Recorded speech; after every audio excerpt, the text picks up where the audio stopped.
اللہ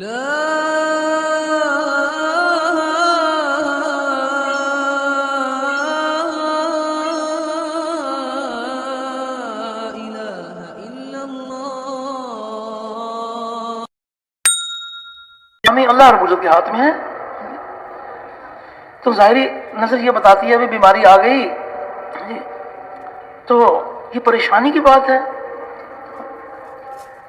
اور بیماری میں آدمی کو تکلیف محسوس ہوتی ہے، لیکن اللہ پاک کا غیبی نظام، غیب کی خبر یہ بتا رہی ہے کہ مریض کا درد سے کراہنا تسبیح ہے، اور درد کی وجہ سے چیخنا تحلیل ہے، لا الہ الا اللہ.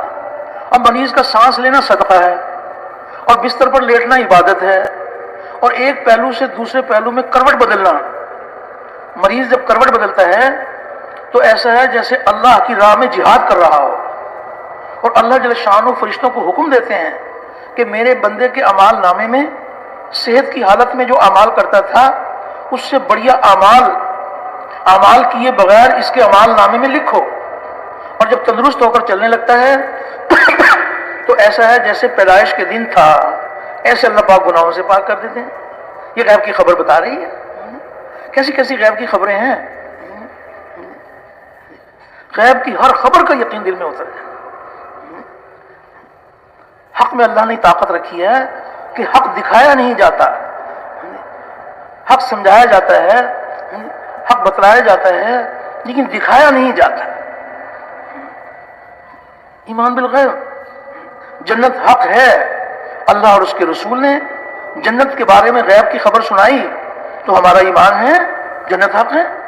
تو جنت کو دکھایا نہیں جائے گا، جنت کو سنایا جائے گا، دکھایا نہیں جائے گا. جہنم حق ہے. اللہ اور اس کے رسول نے غیب کی خبر سنائی کہ جہنم کیا ہی برا ٹھکانہ ہے، تو جہنم کو دکھایا نہیں جائے گا، جہنم کو سنایا جائے گا. ایمان بالغیب. حشر کا میدان، قیامت کا دن، اللہ اور اس کے رسول نے غیب کی خبر سنائی، اس پر یقین. حشر کا میدان دکھایا نہیں جائے گا، حشر کا میدان سنایا جائے گا. بن دیکھے ایمان لاؤ. السلام علیکم ورحمۃ اللہ وبرکاتہ. تمام تبلیغی بیانات کے لیے ہمارے یوٹیوب چینل کو اور فیس بک پیج کو لائک کریں.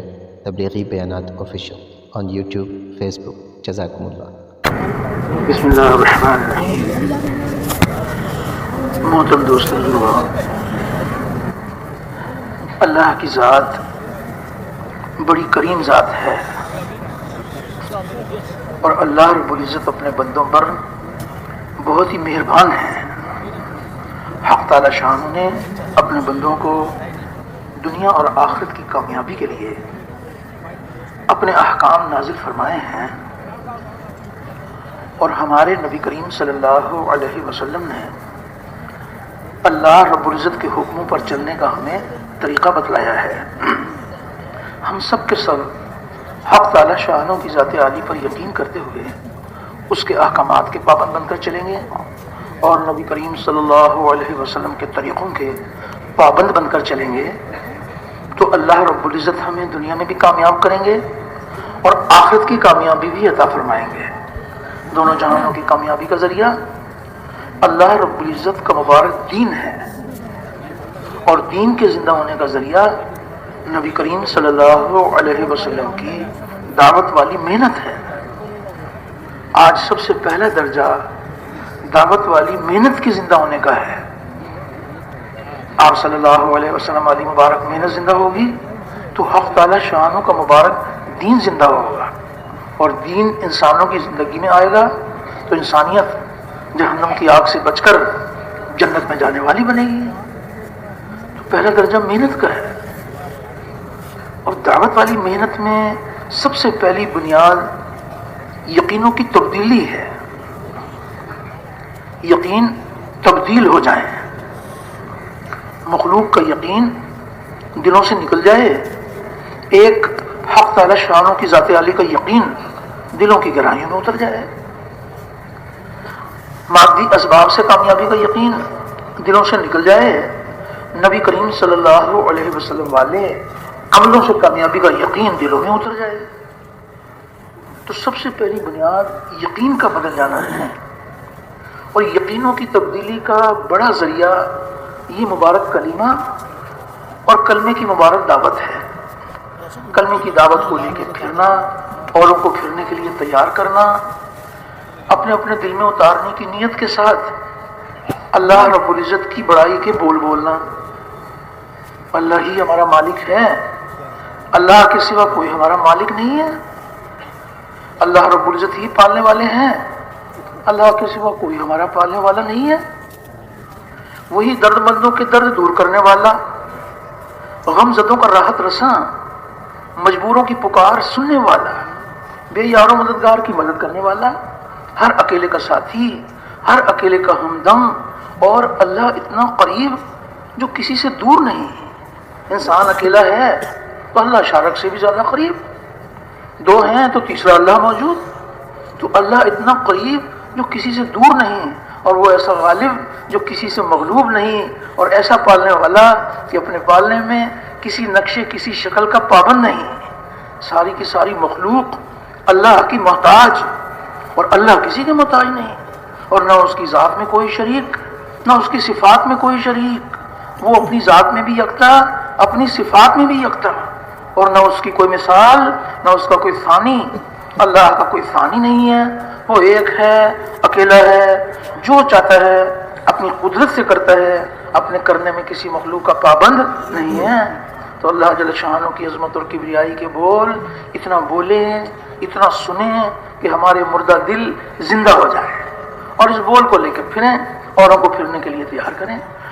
تو حق تعالی شانوں کی عظمت اور کبریائی اس کا کوئی کنارہ نہیں ہے، اللہ کی بڑائی لامحدود ہے۔ حق تعالی شانوں کی عظمت اور کبریائی اس کا کوئی کنارہ نہیں ہے۔ کیسی پیاری مثال قرآن حکیم میں اللہ پاک نے اپنے بندوں کو اپنی بڑائی سمجھانے کے لیے کہ میرے بندے پہچان لیں کہ اللہ کی بڑائی لامحدود ہے، تو کیسی پیاری مثال ارشاد فرمائی۔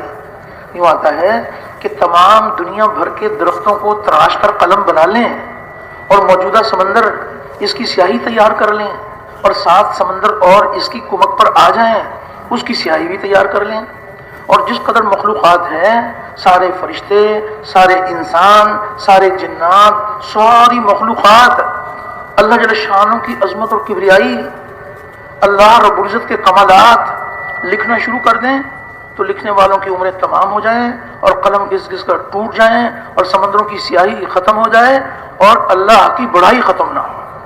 اللہ جل شانہ اتنے بڑے ہیں کہ ان کے بڑے ہونے کی کوئی حد نہیں ہے، تو اپنے اپنے دل میں اتارنے کی نیت کے ساتھ اللہ رب العزت کی بڑائی کے بول بولے جائیں کہ ایک اکیلا اللہ مالک اور باقی سب مملوک، اور ایک اکیلا اللہ خالق اور باقی سب مخلوق، اور ایک اکیلا اللہ رازق اور باقی سب مرزوق، ایک روزی دینے والا اور سب کے سب روزی لینے والے، اور ایک اکیلا اللہ غنی اور باقی سب فقیر، ساری دنیا کے بادشاہ، اللہ کے در کے بھکاری، ساری دنیا کے حاجی نمازی، اللہ کے در کے سوالی، سب کے سب منگتے، محتاج، اور اللہ کسی کے محتاج نہیں، اور نہ اس کی ذات میں کوئی شریک، نہ اس کی صفات میں کوئی شریک، وہ اپنی ذات میں بھی یکتا، اپنی صفات میں بھی یکتا، اور نہ اس کی کوئی مثال، نہ اس کا کوئی ثانی۔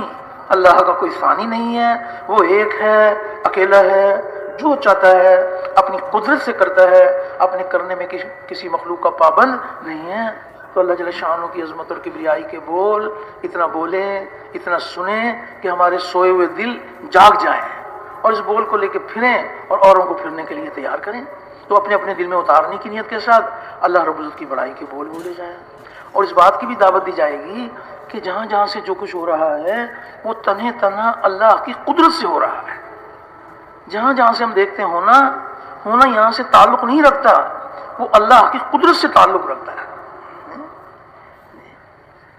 ایک ہے انسانوں کی نظر کا یقین، اور ایک ہے غیب کی خبروں پر یقین۔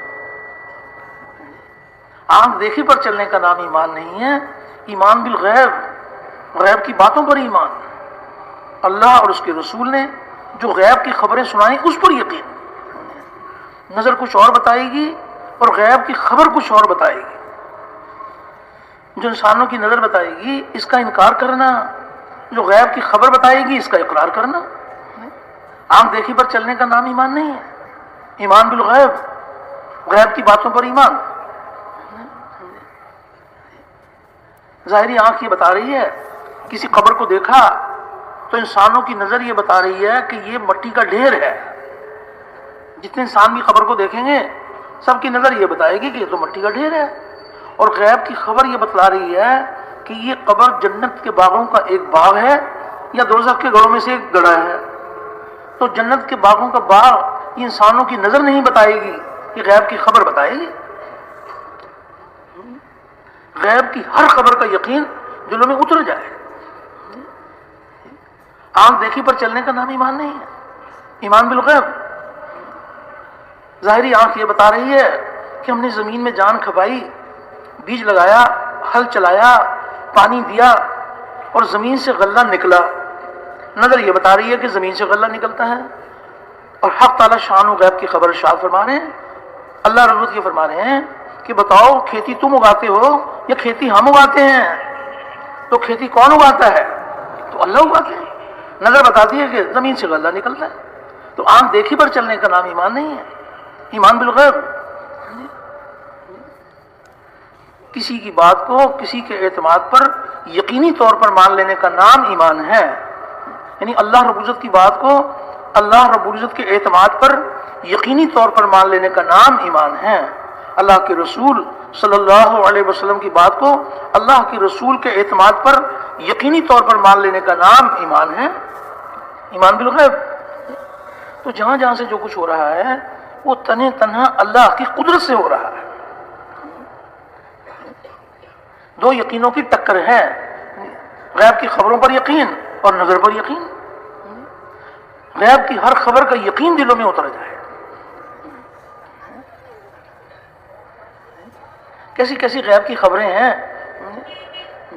کہ خبر کچھ اور بتاتی ہے اور انسانوں کی عقل اور انسانوں کی نظر کچھ اور بتاتی ہے. غیب کی خبر کچھ اور بتاتی ہے. غیب کی خبر یہ بتلا رہی ہے کہ ہر چیز کے خالق اللہ ہیں. غیب کی خبر یہ بتلا رہی ہے کہ ہر چیز کے خالق اللہ ہیں اور حالات کے خالق بھی اللہ ہیں. تو اللہ رب العزت ہی خالق ہیں ہر چیز کے بھی اور احوال کے بھی اور معبود ہیں. تو جو اس بات کا اقرار کرے اور حقیقتاً اسی طرح سمجھے تو براہ راست اللہ اپنی قدرت سے اس کو پالتے ہیں. براہ راست اپنی قدرت سے اللہ پاک اس کو پالتے ہیں. یہ جو کچھ بنا ہوا ہے یہ بنانے والے کی قدرت سے بنا ہے اور یہ بنا ہوا بنانے والے کے بغیر کچھ نہیں کر سکتا اور بنانے والا بنے ہوئے کے بغیر سب کچھ کر سکتا ہے. اس کا یقین دل میں اتر جائے.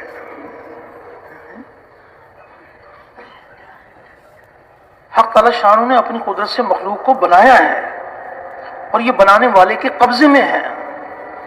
بنے ہوئے سے وہ نہیں ہوگا جو بنا ہوا چاہے گا، بنے ہوئے سے وہ ہوگا جو بنانے والا چاہے گا.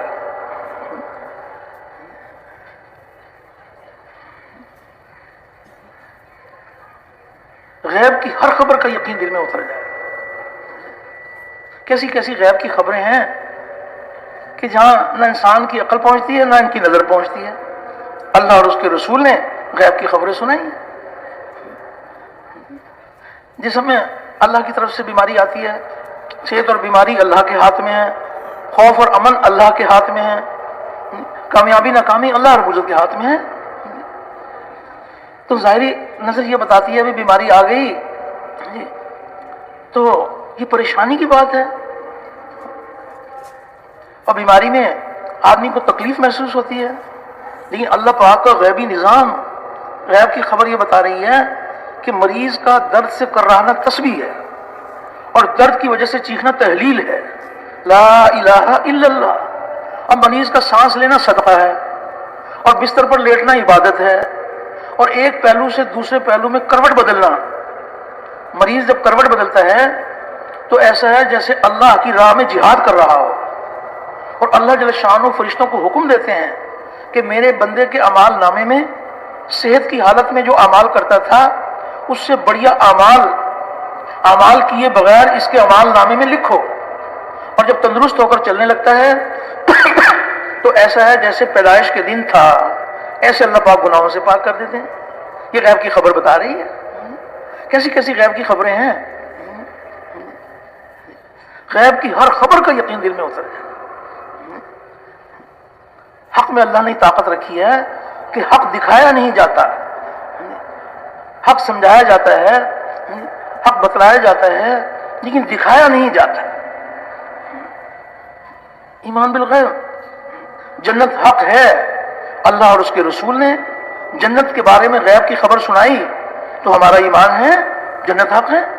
تو جنت کو دکھایا نہیں جائے گا، جنت کو سنایا جائے گا، دکھایا نہیں جائے گا. جہنم حق ہے. اللہ اور اس کے رسول نے غیب کی خبر سنائی کہ جہنم کیا ہی برا ٹھکانہ ہے، تو جہنم کو دکھایا نہیں جائے گا، جہنم کو سنایا جائے گا. ایمان بالغیب. حشر کا میدان، قیامت کا دن، اللہ اور اس کے رسول نے غیب کی خبر سنائی، اس پر یقین. حشر کا میدان دکھایا نہیں جائے گا، حشر کا میدان سنایا جائے گا. بن دیکھے ایمان لاؤ. فرشتے حق ہیں، اللہ اور اس کے رسول نے خبر دی ہے، تو اس پر یقین، فرشتوں پر یقین.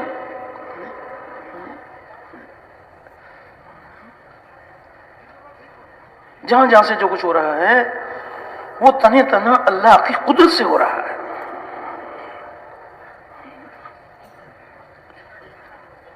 حق تعالی شان ایسی قدرت والے ہیں کہ وہ دن میں سے رات کو نکالیں اور رات میں سے دن کو نکالیں.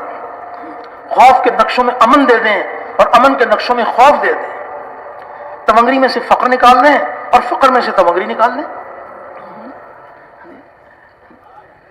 جتنے بھی حالات ہیں یہ اللہ کے قبضے میں ہیں. اللہ کے ایک خزانوں سے چیزیں آ رہی ہیں اور ایک خزانوں سے حالات آ رہے ہیں. کس حال میں اللہ رب العزت کیا چاہتے ہیں؟ اللہ رب العزت کے حکم کو پورا کرنا نبی کریم علیہ الصلوۃ والسلام کے طریقے پر. اس پر اللہ پاک زندگی بناتے ہیں. زندگی اللہ رب العزت ہی بناتے ہیں اور نبی کریم صلی اللہ علیہ وسلم والے اعمال پر بناتے ہیں. عملوں سے کامیابی کا یقین دلوں میں اتر جائے اور مادی شکلوں سے کامیابی کا یقین دلوں سے نکل جائے.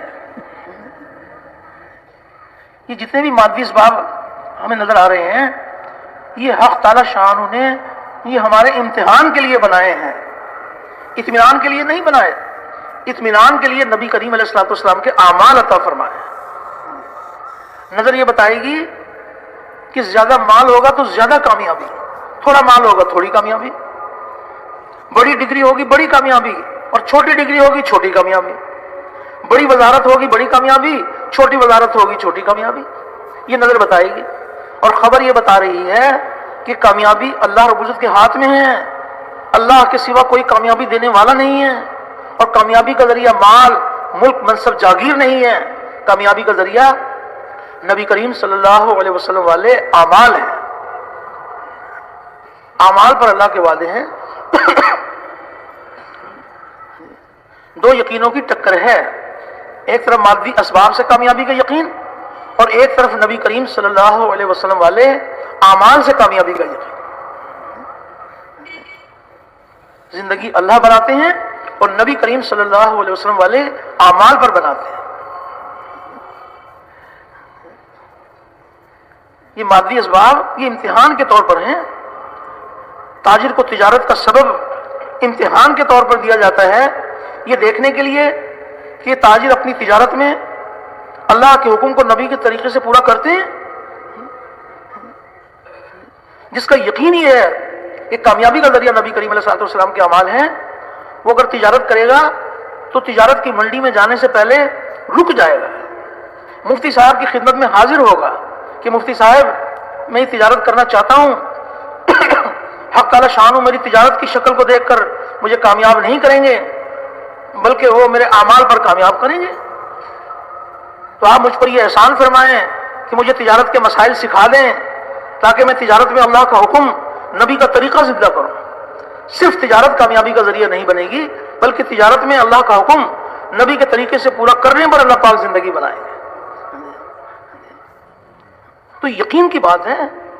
جس کا یقین یہ ہے کہ کامیابی کا ذریعہ نبی کریم علیہ الصلوۃ والسلام کے اعمال ہیں تو مزدوری کرے گا تو مزدوری میں اللہ کا حکم نبی کا طریقہ زندہ کرے گا۔ جس نے یقین سیکھا ہوا ہوگا کہ کامیابی اللہ رب العزت کے ہاتھ میں ہے اور کامیابی کا ذریعہ نبی کریم صلی اللہ علیہ وسلم والے اعمال ہیں، تو وزارت کی کرسی میں بیٹھے گا تو وزارت کی کرسی میں بیٹھنے سے پہلے مفتی صاحب کی خدمت میں حاضر ہوگا کہ مفتی صاحب اللہ کی طرف سے یہ امتحان آ گیا، وزارت کی کرسی ملی، تو آپ یہ مجھ پر احسان فرمائیں کہ اس کے کیا مسائل ہیں، وہ مجھے سکھا دیں۔ حق تعالی شانو میری وزارت کی کرسی کو دیکھ کر مجھے کامیاب نہیں کریں گے، بلکہ وہ میرے دل کے یقین کو دیکھیں گے اور میرے اعمال کو دیکھیں گے، تو آپ مجھے اس کے مسائل سکھا دیں۔ جو وزیر اپنی وزارت میں اللہ کا حکم نبی کا طریقہ زندہ کرے گا، حق تعالی شانو اپنی قدرت سے اس کو کامیاب کرے گا، اور جو وزیر اپنی وزارت میں اللہ کے حکم کو توڑیں گے اور نبی کے طریقے کو چھوڑیں گے تو اللہ پاک اپنی قدرت سے ان کو ناکام کریں گے۔ اس کا یقین ہمارے دلوں میں اتر جائے۔ اس لیے ایک گزارش کی جا رہی ہے، ایک ہے نبی کریم صلی اللہ علیہ وسلم والے مبارک طریقوں کو سیکھنا، ایک ہے آپ کے مبارک طریقوں کو سیکھنا، اور ایک ہے آپ کے مبارک طریقوں میں کامیابی کا یقین سیکھنا۔ جو صرف آپ کا طریقہ سیکھ لیں گے اور آپ کے طریقوں میں کامیابی کا یقین نہیں سیکھیں گے، وہ کبھی آپ کے طریقے پر چلیں گے اور کبھی آپ کے طریقے کو چھوڑ دیں گے۔ اور جو آپ کے طریقوں میں کامیابی کا یقین سیکھ لیں گے، جو آپ کے طریقوں میں کامیابی کا یقین سیکھ لیں گے، وہ ہر حال میں اللہ کے حکم کو نبی کے طریقے سے پورا کریں گے۔ جب یقین یہ ہے کہ کامیابی کا ذریعہ نبی کریم علیہ الصلوۃ والسلام کے اعمال ہیں، تو یہ اعمال کا خزانہ جمع کریں گے اور اعمال پر اللہ پاک زندگی بنائیں گے۔ تو برملا اس بات کی دعوت دی جائے کہ مال سے مال والوں سے اور ملک سے ملک والوں سے زندگی نہیں بنتی، زندگی اللہ پاک ہی بناتے ہیں اور نبی کریم صلی اللہ علیہ وسلم والے اعمال پر بناتے ہیں۔ سونے چاندی سے اور سونے چاندی والوں سے اور کارخانوں سے اور کارخانے والوں سے زندگی نہیں بنتی، زندگی اللہ پاک ہی بناتے ہیں اور نبی کریم صلی اللہ علیہ وسلم والے اعمال پر بناتے ہیں۔ عملوں سے کامیابی کا یقین دلوں میں اتر جائے اور مادی شکلوں سے کامیابی کا یقین دلوں سے نکل جائے۔ اس لیے یہ بات عرض کی جا رہی ہے کہ ہم سب کے سب یہ جتنے مادی اسباب ہیں، ان مادی اسباب کی نفی کریں، نبی کریم علیہ الصلوۃ والسلام کے اعمال سے بات کریں کہ آپ کے اعمال پر اللہ پاک زندگی بنائیں گے، دنیا کی بھی اور آخرت کی بھی۔ تو برملا اس بات کی دعوت دی جائے کہ سونے چاندی سے اور سونے چاندی والوں سے اور کارخانوں سے اور کارخانے والوں سے زندگی نہیں بنتی، زندگی اللہ پاک ہی بناتے ہیں اور نبی کریم صلی اللہ علیہ وسلم والے اعمال پر بناتے ہیں۔ ڈگری سے اور ڈگری والوں سے اور عہدوں سے اور عہدے والوں سے زندگی نہیں بنتی، زندگی اللہ پاک ہی بناتے ہیں اور نبی کریم صلی اللہ علیہ وسلم والے اعمال پر بناتے ہیں۔ تو عملوں سے کامیابی کا یقین دلوں میں اتر جائے اور مادی شکلوں سے کامیابی کا یقین دلوں سے نکل جائے۔ حق تعالی شانو نے وہ محنت عطا فرمائی ہے کہ جس محنت کے ذریعے سے یقین بدلتے ہیں، اعمال کے طریقے درست ہوتے ہیں، نیتیں بدلتی ہیں، اخلاق نبی کریم علیہ الصلوۃ والسلام والے اخلاق نصیب ہوتے ہیں، وہ محنت اللہ پاک نے عطا فرمائی۔ تو اس محنت میں سب سے پہلی بنیاد یقین کا بدل جانا ہے کہ شکلوں کا یقین یہ دنیا اور آخرت کے نقصان کا یقین ہے، عملوں سے کامیابی کا یقین۔ تو اپنے اپنے دل میں اتارنے کی نیت کے ساتھ اپنے دل کو نشانہ بنا کر سب سے پہلے تو دعوت دینے والے ہی محتاج ہیں، دعوت دینے والے اس بات کے محتاج ہیں کہ نوک زبان کی بات دل میں اتر جائے۔ زبان کی نوک پر ایمان کے بول بہت تھوڑی محنت سے زبان پر جاری ہو جاتے ہیں، لیکن دلوں کی گہرائیوں میں یقین اتر جائے، اس کے لیے بار بار بار بار محتاج بن کر اپنے آپ کو سب کے ساتھ شامل کرتے ہوئے دعوت دینا۔ جن کو ہم دعوت دے رہے ہیں ممکن ہے کہ وہ ہم سے زیادہ اچھے ایمان والے ہوں، ان کا یقین ہم سے بہت اچھا ہو، کسی کے بارے میں تو گمان میں خرابی نہیں لائیں گے۔ اپنی حالت ہمارے سامنے ہے کہ ہمارے یقین کا کیا حال ہے۔ تو اپنے دل میں اتارنے کی نیت کے ساتھ اپنے آپ کو سب کے ساتھ شامل کرتے ہوئے دعوت دی جائے۔ دعوت صرف دوسروں کے لیے نہیں ہے، وہ تو دعوت دینے والے کے اپنے یقین کے بڑھنے کا ذریعہ ہے۔ کسی کے دروازے پر جا کر دعوت دی، اللہ کی بڑائی کے بول بولے، اللہ کی نعمتیں کہ کیا کیا نعمتیں اللہ پاک نے اپنی قدرت سے انسانوں کو دی ہیں اور وہ کیسی قدرت والے ہیں کہ ان کی نعمتوں کو کوئی شمار نہیں کر سکتا۔ اللہ کی بڑائی کی باتیں کی، بہت مبارک، تو 10-15 منٹ کسی کو دعوت دی، انہوں نے ایک بار ہماری دعوت کو سن لیا، کچھ دیر کے بعد کسی دوسرے کو دعوت دی، انہوں نے بھی ہماری دعوت کو ایک بار سنا، صبح سے لے کر شام تک 25-30 آدمیوں کو دعوت دی، ہر ایک نے ایک ایک بار سنا، اور دعوت دینے والے نے 25-30 بار سنا، زبان سے بولا، کانوں سے سنا۔ تو ایمان جو بڑھے گا وہ دعوت دینے والوں کا یقین وہ زیادہ ترقی کرے گا۔ دعوت صرف دوسروں کے لیے نہیں ہے، وہ دعوت دینے والے کی اپنی حاجت ہے۔ تو برملا اس بات کی دعوت دی جائے کہ کامیابی اللہ رب العزت کے ہاتھ میں ہے، اللہ کے سوا کوئی کامیابی دینے والا نہیں ہے، اور کامیابی کا ذریعہ مال، ملک، منصب، جاگیر نہیں ہے، کامیابی کا ذریعہ جناب نبی کریم صلی اللہ علیہ وسلم والے اعمال ہیں۔ زندگی اللہ بناتے ہیں اور نبی کریم علیہ الصلوۃ والسلام کے اعمال پر بناتے ہیں۔ اس دعوت کو لے کے پھرنا اور اوروں کو پھرنے کے لیے تیار کرنا، اپنے اپنے دل میں اتارنے کی نیت کے ساتھ ایمان کے بول بولنا، محتاج بن کر سننا، اور اس کے لیے بھی محنت کی جائے گی کہ حق تعالی شانوں کے جو وعدے ہیں، اعمال پر اللہ کے وعدے ہیں، اعمال میں نماز کا عمل، اللہ اکبر، جس قدر اللہ پاک نے احکامات نازل فرمائے، فرشتے کے ذریعے سے نازل فرمائے، لیکن نماز کا عمل حق تعالی شانوں نے اپنے پیارے حبیب علیہ السلام کو اپنے پاس بلا کر عطا فرمایا۔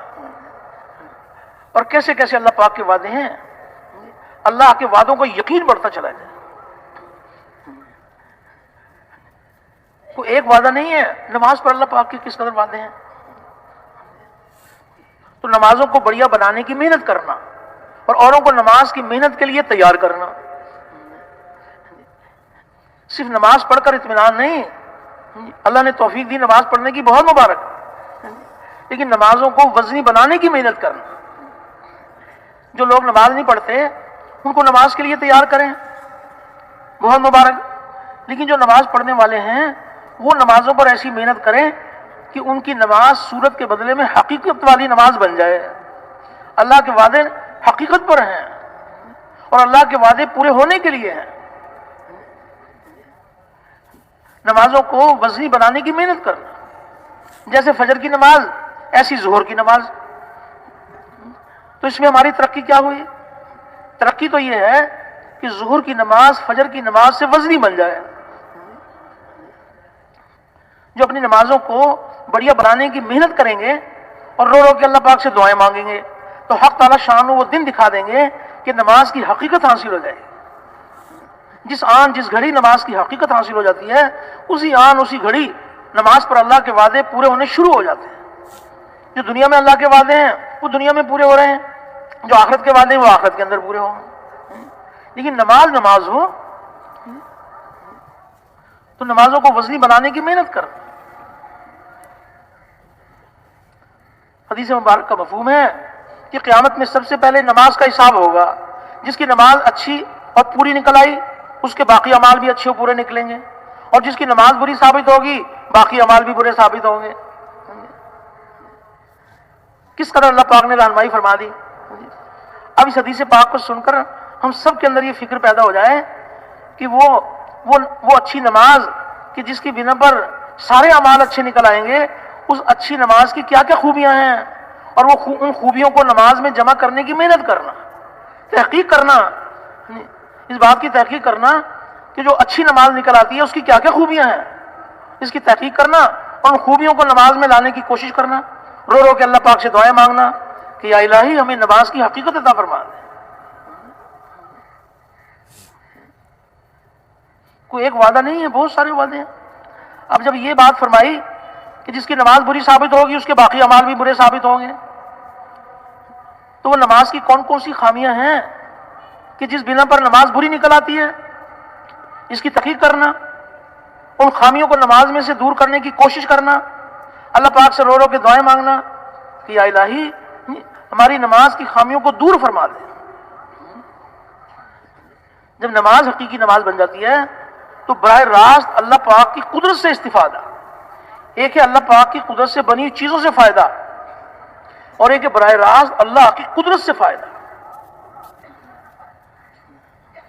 چیزوں سے جو فائدہ ملے گا وہ بھی اللہ ہی کے ارادے سے ملے گا، لیکن یہ محدود ملے گا اور فانی ملے گا، اور جو اللہ پاک کی قدرت سے ملے گا، براہ راست اللہ کی قدرت سے ملے گا، وہ غیر فانی ملے گا اور لامحدود ملے گا، کبھی ملنا ختم ہی نہیں ہوگا۔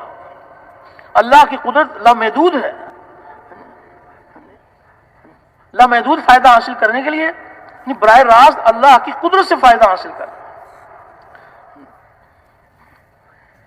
نماز پڑھنا بہت مبارک، لیکن صرف نماز پڑھ کر اطمینان کہ بس ہم نے نماز ادا کر لی، اور ایک ہے نمازوں کو بڑھیا بنانے کی محنت کرنا، اوروں کو نماز کی محنت کے لیے تیار کرنا۔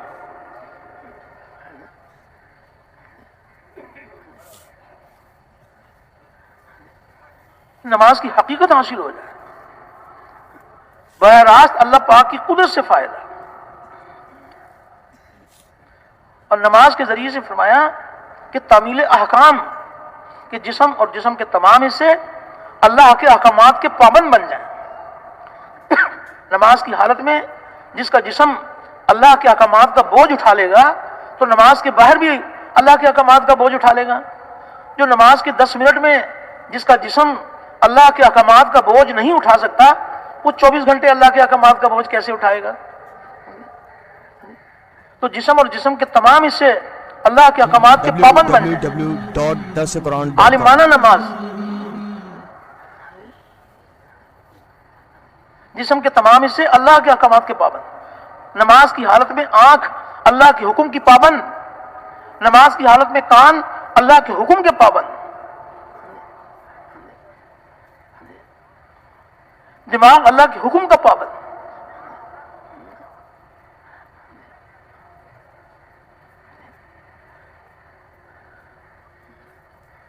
مالک کے حکم کو پورا کرنا ہے تو جسم کے تمام حصے اللہ کے احکامات کے پابند بن جائیں۔ ہاتھ، پاؤں، دل، دماغ، ٹخنے، کونیاں، پیشانی، جسم کے سارے حصے نماز کی حالت میں اللہ کے احکامات کے پابند بنیں گے تو نماز کے باہر بھی اللہ کے احکامات پر چلنا آسان ہو جائے گا۔ جس کا جسم نماز کے 10 منٹ میں اللہ کے احکامات کا بوجھ نہیں اٹھا سکتا تو کیسے امید کی جا سکتی ہے کہ 24 گھنٹے اللہ کے احکام کے پابند بنیں گے؟ مقصود تو ہے کہ 24 گھنٹے اللہ کے احکامات کا پابند۔ تو نمازوں کو بڑھیا بنانے کی محنت کرنا، اور نمازوں کی محنت کے لیے ہر ایک کو تیار کرنا، رو رو کے اللہ پاک سے دعائیں مانگنا کہ یا الہی ہمیں نماز کی حقیقت عطا فرما دے۔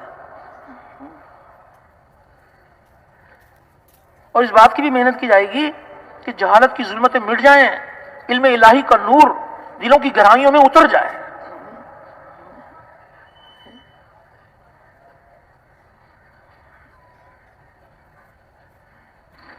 علم والوں کے اللہ پاک کتنے قدردان ہیں۔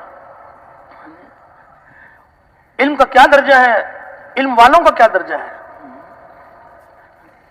ایک حدیث مبارک کا مفہوم ہے، نبی کریم علیہ الصلوۃ والسلام نے ارشاد فرمایا کہ یا تو تم عالم بنو یا طالب علم بنو، یا علم کو توجہ اور دھیان کے ساتھ سننے والے بنو، یا علم اور علم والوں سے محبت کرنے والے بنو، اور 5ویں قسم کے نہ بنو ورنہ ہلاک ہو جاؤ گے۔ اور 5ویں قسم یہ ہے کہ علم اور علم والوں سے بغض رکھنا۔ اللہ تعالیٰ ہم سب کی حفاظت فرمائے۔ کتنے آداب سکھائے گئے ہیں۔ علم کا کیا مقام ہے، علم والوں کا کیا مقام ہے۔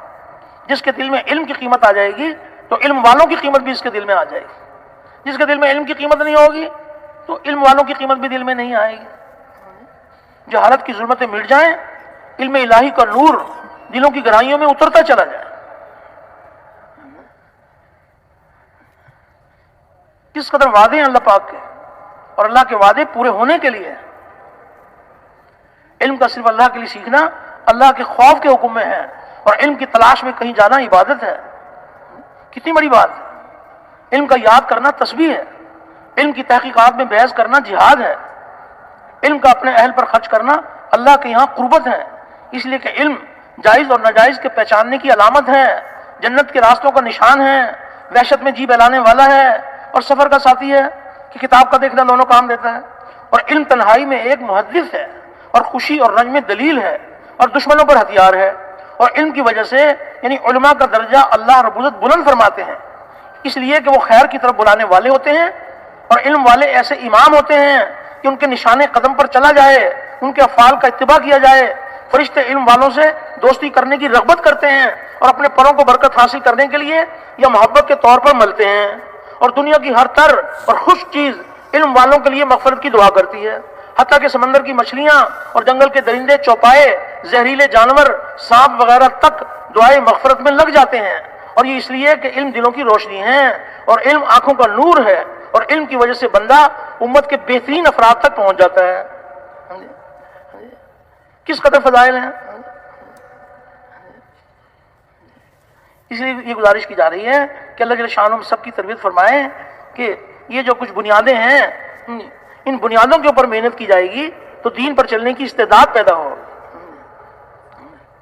ظاہر میں نظر آتا ہے کہ ہماری 6 صفات ہیں، لیکن یہ وہ مبارک صفات ہیں کہ یہ صفات اللہ کے خزانوں سے حاصل ہو جاتی ہیں تو دین پر چلنے کی استعداد پیدا ہو جاتی ہے۔ تو اس کے لیے بھی محنت کی جائے گی اور اللہ پاک سے رو رو کے دعائیں مانگی جائیں گی کہ حق تعالی شانو علم کی حقیقت عطا فرما دے۔ اور اس کے ساتھ ساتھ یہ عرض کیا جا رہا ہے کہ حق تعالی شانو کی عظمت کا دھیان، چاہے عمل دعوت کا ہو، تعلیم کا ہو، کسی کے ساتھ اچھا سلوک ہو، چاہے نماز کا عمل ہو، ہر عمل میں اللہ کا دھیان کہ اللہ تعالیٰ مجھے دیکھ رہے ہیں، وہ میری بات کو سن رہے ہیں اور اللہ میرے ساتھ ہیں۔ تو فرمایا جب ذکر میں اللہ پاک کا دھیان جمانے کی محنت کی جائے گی اور ذکر میں اللہ پاک کا دھیان جم جائے گا تو ہر عمل کے اندر اللہ کا دھیان آ جائے گا۔ اس لیے گزارش کی جا رہی ہے کہ یہ 3 تسبیحات صبح 3 شام کی کم سے کم درجے کی بات ہے۔ حق تعالی شانہ ہمیں توفیق عطا فرمائے تو ہم اس کے اندر ترقی کریں۔ تو ایک ہے صرف ذکر کرنا اور ایک ہے ذکر میں اللہ رب العزت کا دھیان جمانا۔ مقصود تو یہ ہے کہ 24 گھنٹے میں مالک کے جس حکم کو پورا کریں تو ہر حکم کے پورا کرنے میں اللہ کا دھیان۔ ایک ہے غفلت کے ساتھ اللہ کا حکم پورا کرنا اور ایک ہے اللہ کے دھیان کے ساتھ اللہ کا حکم پورا کرنا۔ کس قدر عمل کا وزن بڑھ جائے گا جس عمل میں اللہ کا دھیان ہو۔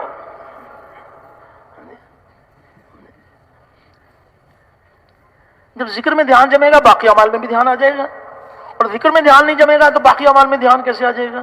اللہ کی یاد میں مصروف ہیں، تسبیحات پوری کر رہے ہیں، اللہ کی یاد میں اللہ یاد نہیں ہے، ذکر کرتے ہوئے کبھی کھیت میں، کبھی بیوی بچوں میں، کبھی تجارت میں دھیان۔ اللہ کی یاد میں جب اللہ یاد نہیں ہے تو پھر بتائیے کہ پھر تجارت کی منڈی میں اللہ یاد کیسے آ جائیں گے، کھیت میں اللہ پاک یاد کیسے آ جائیں گے؟ مقصود یہ ہے کہ اللہ جل شانہ کی عظمت کا دھیان۔ صحابہ کی جہاں اور خوبیاں بتائی گئیں، ایک بڑی خوبی یہ بھی بتائی کہ کیسے حق تعالی شانہ کا دھیان ہے، ایسے اللہ کے ساتھ تعلق ہے کہ ان کو خریدنا بیچنا ان کے دلوں کو اللہ کی یاد سے غافل نہیں کرتا۔ جو سب سے زیادہ غفلت کی جگہ ہے بازار، وہاں دھیان کا یہ حال ہے کہ ان کو خریدنا بیچنا اللہ کی یاد سے ان کے دلوں کو غافل نہیں کرتا۔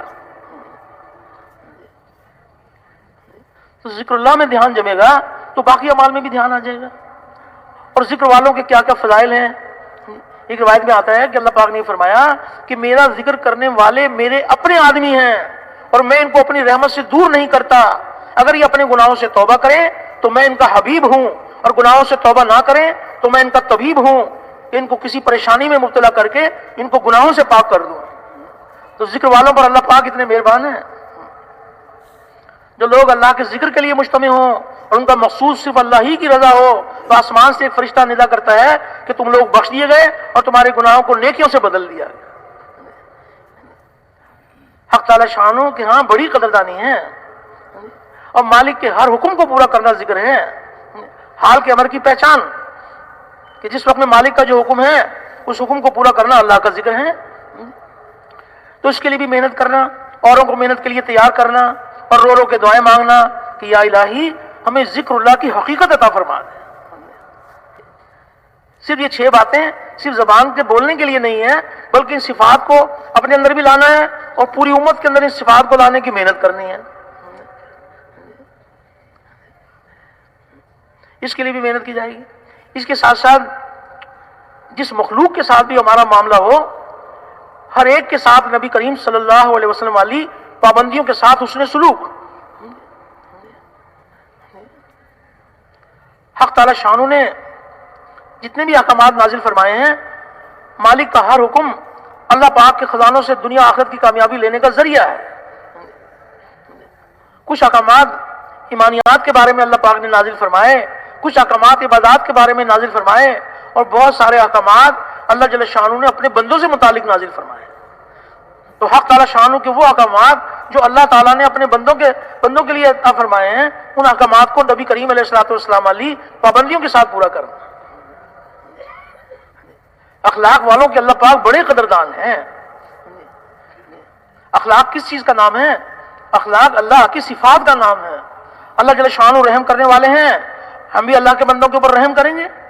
حق تعالی شانو کھلانے والے ہیں، ہم بھی اللہ کے بندوں کو کھلائیں گے۔ کھانا مخلوق کی صفت ہے اور کھلانا اللہ کی صفت ہے۔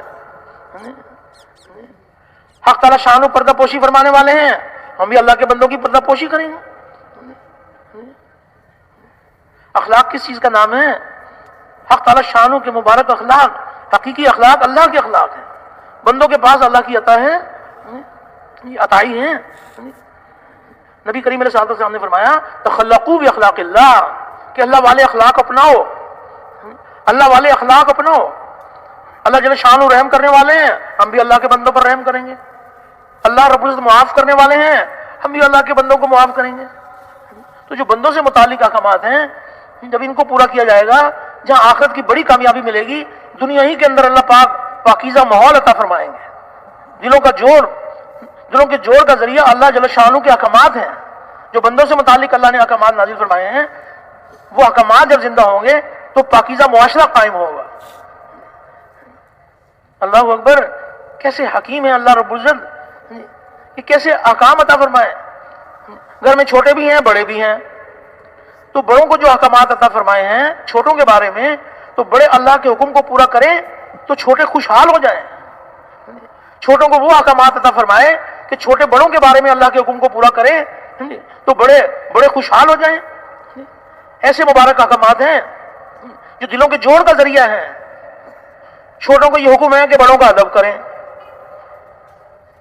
بڑوں کا ادب کریں، تو انہوں نے مالک کے حکم کو پورا کیا، بڑوں کا ادب کیا، تو بڑے تو چاہتے ہیں کہ چھوٹے ہمارا ادب کریں۔ چھوٹوں کا دین بڑوں کی خوشحالی کا ذریعہ ہے۔ چھوٹے دین پہ چلیں گے بڑے خوشحال ہو جائیں گے۔ بڑوں کو یہ حکم ہے کہ چھوٹوں کے ساتھ شفقت سے پیش آئیں، تو یہ مالک کے حکم کو پورا کریں گے تو چھوٹے خوشحال ہو جائیں گے۔ چھوٹے تو چاہتے یہی ہیں کہ بڑے ہمارے ساتھ شفقت سے پیش آئیں۔ بڑوں کا دین چھوٹوں کی خوشحالی کا ذریعہ ہے، چھوٹوں کا دین بڑوں کی خوشحالی کا ذریعہ۔ حاکم کا دین عوام کی خوشحالی کا ذریعہ، عوام کا دین حاکم کی خوشحالی کا ذریعہ۔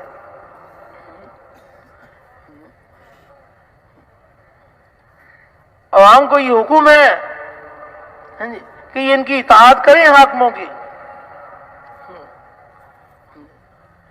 تو جب یہ مالک کے حکم کو پورا کریں گے تو حاکم خوشحال ہو جائیں گے۔ اور حاکم کو جو اللہ پاک نے احکامات عطا فرمائے وہ عوام کی خوشحالی کا ذریعہ ہے۔ جس حاکم کے سامنے اللہ کا حکم ہوگا اور وہ حکم کو پورا کرنے کی کوشش کریں گے تو کیسے اللہ پاک کی رحمتوں کے دروازے کھولیں گے۔ جو احکامات پر چلنے والے ہیں ان کو اس بات کی فکر ہے کہ ہماری رعایا میں اگر پیاس سے کتا بھی مر جائے گا تو آخرت کے اندر ہمارا کتنا نقصان ہوگا۔ جو جانور کے بارے میں فکر ہے وہ انسانوں کے بارے میں کتنا فکر ہوگا۔ تو احکامات ذریعہ ہیں دنیا آخرت کی کامیابی کا۔ بیوی کا دین خامن کی خوشحالی کا ذریعہ اور خامن کا دین بیوی کی خوشحالی کا ذریعہ۔ احکامات دلوں کے جوڑ کا ذریعہ ہیں۔ جب دل آپس کے اندر جڑے ہوئے ہوں گے تو اللہ کی رحمتوں کے دروازے کھلیں گے، اور دلوں کا جوڑ اللہ کا دین ہے۔ کسی چیز کو آپس میں جوڑنے کے لیے کو درمیان میں کوئی ذریعہ استعمال کرتے ہیں، اینٹ کو اینٹ سے جوڑنا چاہتے ہیں، اس میں کوئی سیمنٹ لگاتے ہیں، تو دلوں کا جوڑ اللہ جل شانہ کے احکامات ہیں جو اللہ نے اپنے بندوں سے متعلق احکامات نازل فرمائے ہیں، ان احکامات کو نبی کریم علیہ الصلوۃ والسلام علی پابندیوں کے ساتھ پورا کرنا۔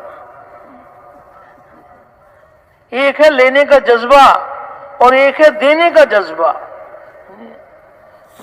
تو لینے کا جذبہ ہمارے اندر سے نکل جائے، دینے کا جذبہ پیدا ہو جائے۔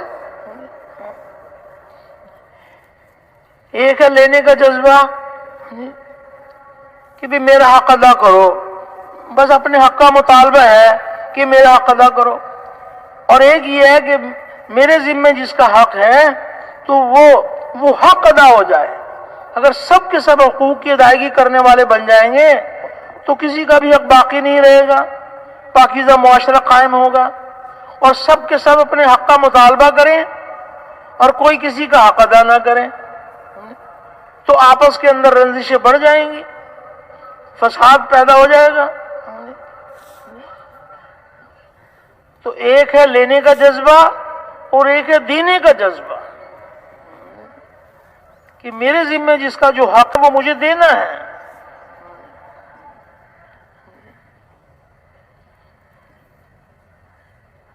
سب کے سب لینے والے بن جائیں گے تو عدالتوں کے اندر مقدمات بڑھتے چلے جائیں۔ سب کا مطالبہ یہ ہے کہ بھی ہمارا حق دلواؤ۔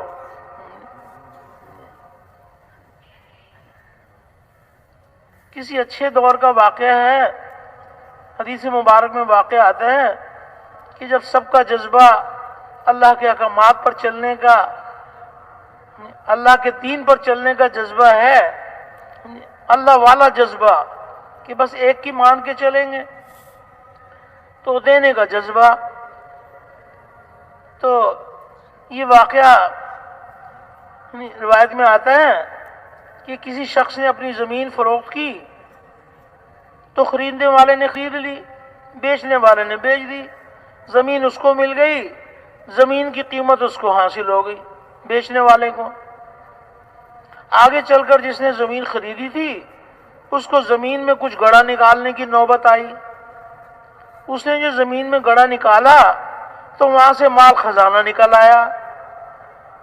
تو اس کا دینے کا جذبہ، اس نے سوچا کہ میں نے زمین خریدی ہے، یہ مال خزانہ تو میں نے ساتھ خریدا نہیں ہے، تو میرا اس سے کیا تعلق ہے؟ یہ تو جس سے زمین خریدی ہے اس کو واپس دینا چاہیے۔ تو یہ اس زمین بیچنے والے کے پاس گیا اور جا کر سارا واقعہ سنا دیا کہ یہ واقعہ پیش آیا اور یہ مال خزانہ نکلا ہے، تو اٹھاؤ اپنا مال خزانہ، زمین میرے پاس ہے تو مال خزانہ اپنا اٹھا لو۔ دینے کا جذبہ، تو اس کے اندر بھی دینے کا جذبہ۔ اس نے کہا جی بات یہ ہے کہ میں تو آپ کے ہاتھ زمین فروخت کر چکا، اب اس میں سے مٹی نکلے یا سونا تو میرا اس سے کیا تعلق ہے؟ یہ تو میں نہیں لوں گا۔ اب دونوں کا آپس میں جو ٹکراؤ ہے وہ لینے پر نہیں ہے، وہ اسے دینا چاہتا ہے، وہ اسے دینا چاہتا ہے۔ اچھا بھئی اب یہ فیصلہ کیسے ہو؟ تو بھئی قاضی صاحب کی خدمت میں حاضر ہو جائیں اور قاضی صاحب کے سامنے جا کے نوعیت رکھ دیں، پھر جو فیصلہ ہوگا۔ تو قاضی صاحب بھی اللہ والے، ان کا بھی اللہ والا جذبہ۔ تو قاضی صاحب نے ساری بات سن کر تو فرمایا بھی بات تو سمجھ میں آ گئی، تو اب یہ بتاؤ کہ تم میں سے بیٹی کس کی ہے؟ ایک فریق نے کہا کہ میری بیٹی ہے، دوسرے سے پوچھا تمہارا بیٹا ہے؟ اس نے کہا میرا بیٹا ہے۔ تو قاضی صاحب نے فیصلہ کیا کہ دونوں کا نکاح کر دو اور یہ مال خزانہ بچوں کو دے دو۔ یہ فیصلہ ہو گیا جناب۔ تو جب دینے کا جذبہ ہوگا تو ایسے واقعات جو ہے نا الحمدللہ ایسے واقعات وجود میں آئیں گے۔ تو دینے کا جذبہ دلوں کے اندر بڑھتا چلا جائے اور لینے کا جذبہ نکل جائے، اس پر پاکیزہ معاشرہ دنیا میں بھی قائم ہوگا اور آخرت کی بڑی کامیابیاں بھی ملیں گی۔ تو اس کے لیے بھی محنت کی جائے گی اور اللہ پاک سے رو رو کے دعائیں مانگی جائیں گی۔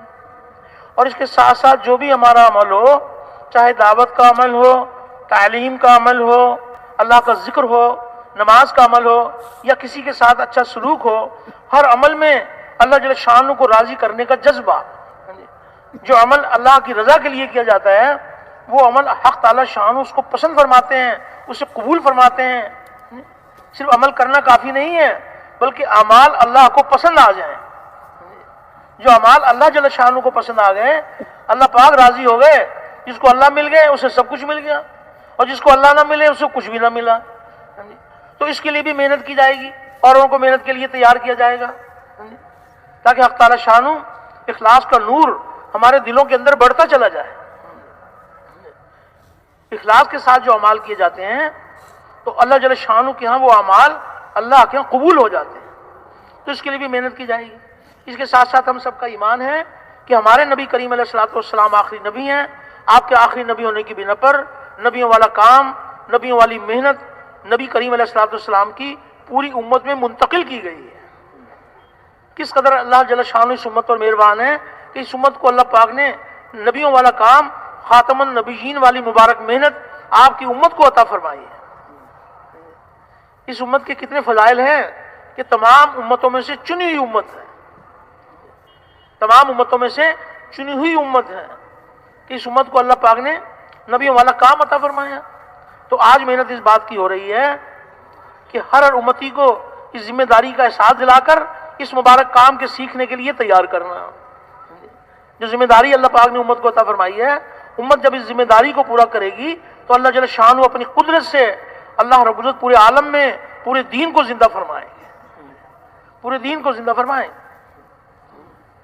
یہ وہ محنت ہے جس محنت کے لیے اللہ پاک نے ہر دور ہر زمانے میں انبیاء علیہم الصلوۃ والسلام کو مبعوث فرمایا، اور تمام انبیاء علیہم الصلوۃ والسلام کلمے کی آواز کو لے کر اٹھے۔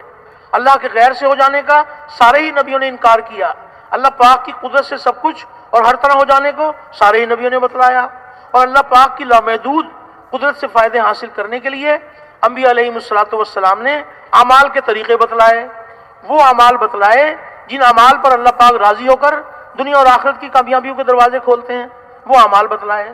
تو جن لوگوں نے انبیاء علیہم الصلوۃ والسلام کی کلمے والی بنیاد کو تسلیم کر لیا، یعنی حق تعالی شانہ کی ذات عالی پر یقین لائے اور انبیاء کرام کے دیے ہوئے اعمال سے وابستگی حاصل کی، وہ پھلے پھولے اور چمکے، اور اللہ نے اپنی قدرت سے ان کو کامیاب کر دیا، چاہے ان کے پاس دنیا کے نقشے تھے یا دنیا کے نقشے نہیں تھے، اللہ تعالیٰ نے ان کو کامیاب کر دیا۔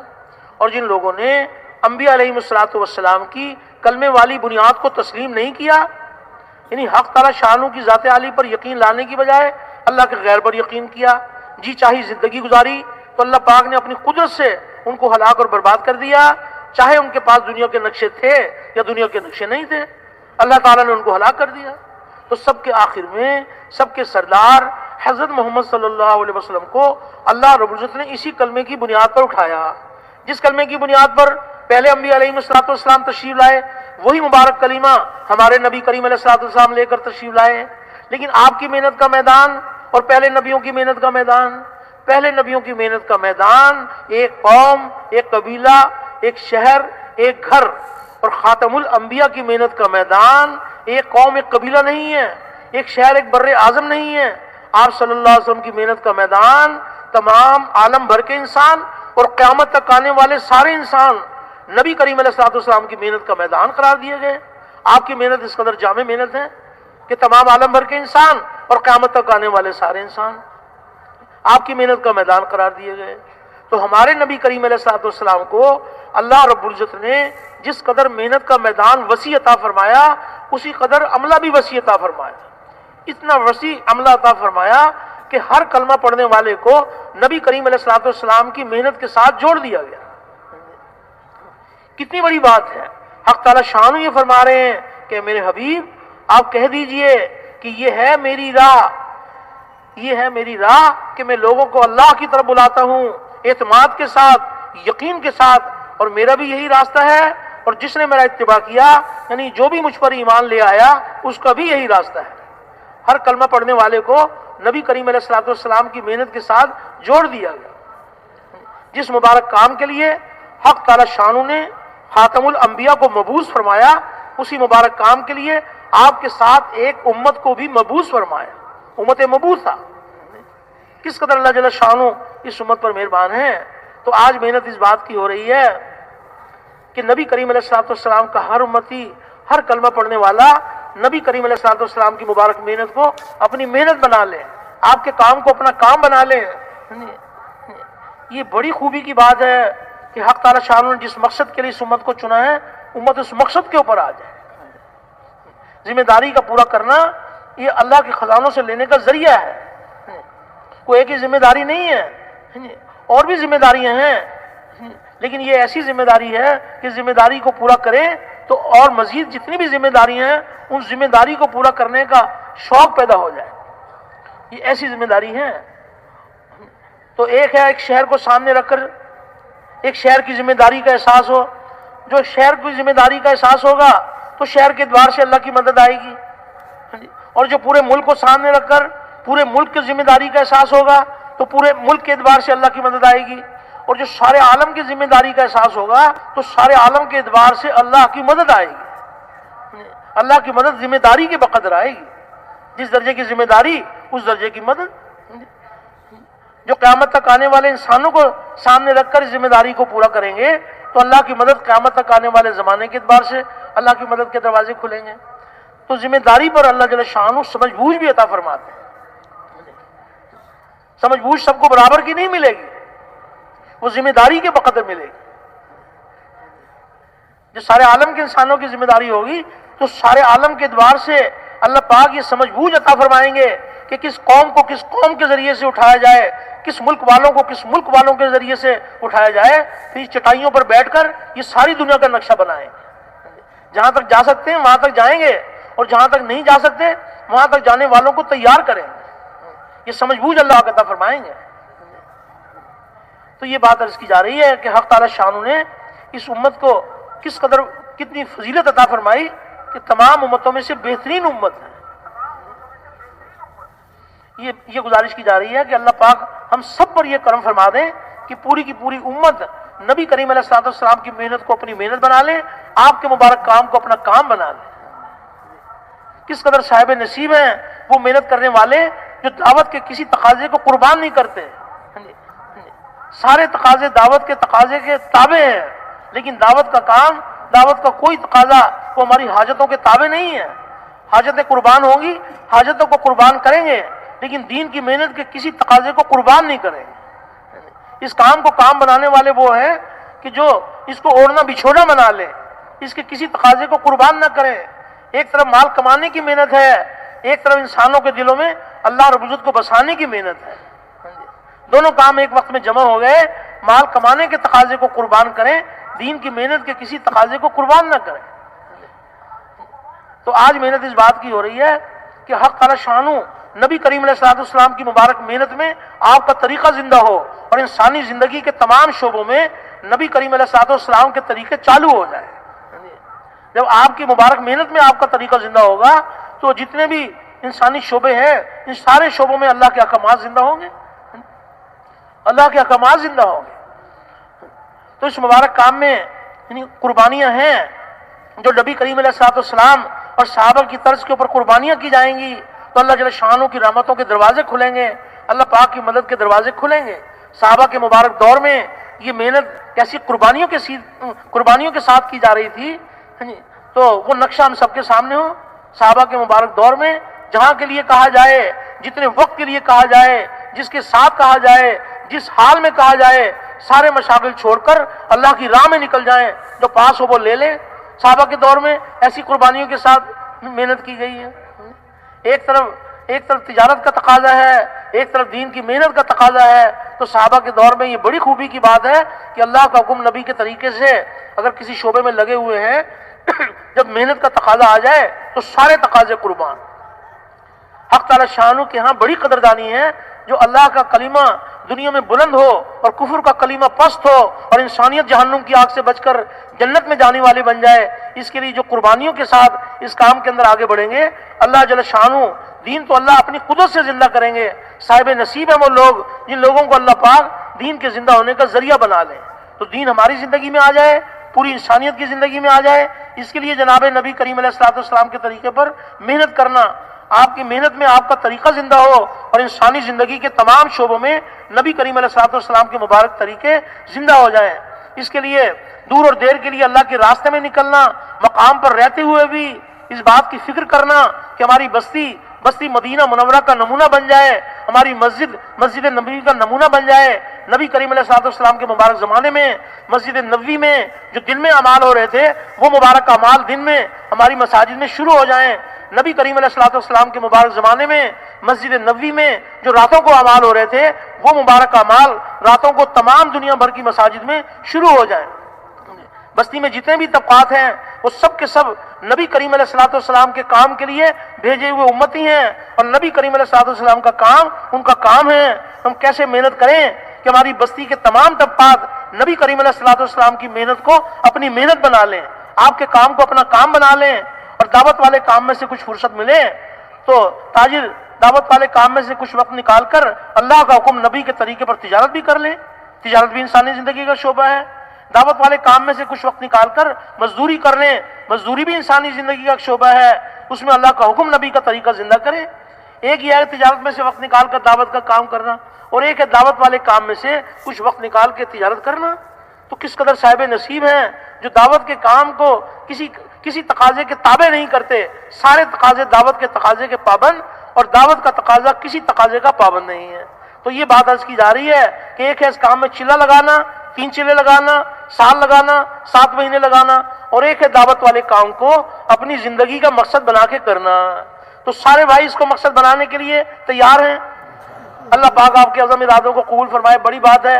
اب دیکھیے جو بیان ہے یہ تو کام کی باتیں ہیں، اور تشکیل کام کا شروع ہے۔ تو تشکیل کے وقت میں جس طرح آپ حضرات نے ماشاءاللہ توجہ دھیان کے ساتھ سب کے سب اہتمام سے جمے رہے، تو تشکیل کے موقع پر بھی سارے ساتھی الحمدللہ اسی طرح جم کر بیٹھیں گے۔ اللہ جل شانہ اپنی قدرت سے سارے تقاضوں کو پورا فرمائیں گے، اور یہ جم کر بیٹھنے والے ان تقاضوں کے پورا ہونے کا ذریعہ بنیں گے۔ تو خود بھی اپنے آپ کو بڑی سے بڑی قربانی کے لیے پیش کرنا، بڑے سے بڑے تقاضے کے لیے اپنے آپ کو پیش کرنا، اوروں کے بارے میں بھی فکر کرنا۔ تو سارے حضرات ماشاءاللہ اپنے آپ کو بھی اللہ سے قبول کرائیں گے انشاءاللہ، اور پوری امت کی قبولیت کے لیے بھی دعائیں مانگی جائیں گی تاکہ اللہ پاک پوری امت کو قبول فرما لیں۔ تو آپ حضرات سے گزارش ہے کہ